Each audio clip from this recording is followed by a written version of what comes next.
What do you do with all your yarn ends?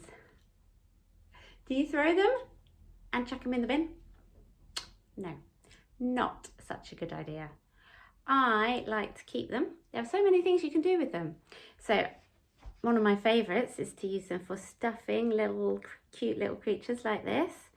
They make really great stuffing, and it's much better than buying stuffing from the shop. It's free, obviously, and it's much more ecological and yeah, just better. So I have a jar which I keep all my ends in, ready for me to use when I need them. Another thing you can do if you've got longer pieces, something like these, you can tie them around gifts, so they make great little bows. Double them up, tie a bow, look really pretty. You can use them to tie the gift tag on. They can just be used for gift tags generally. That looks really good.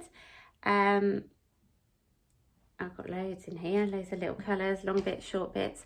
Short bits are really great for kids' pictures. So get some paper, some glue, and a big load of bits, like the ones I just chucked away, these ones, I chucked on the floor.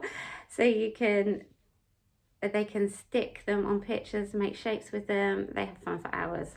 Kids love that kind of stuff. So that's really good.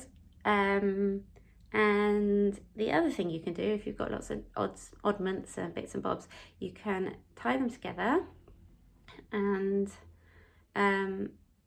make them into a ball of yarn, and then you can just use it to make something with, and it makes a really cool kind of scrappy effect. Coaster or placemat, whatever you might fancy making. So don't throw your yarn ends away. Got it?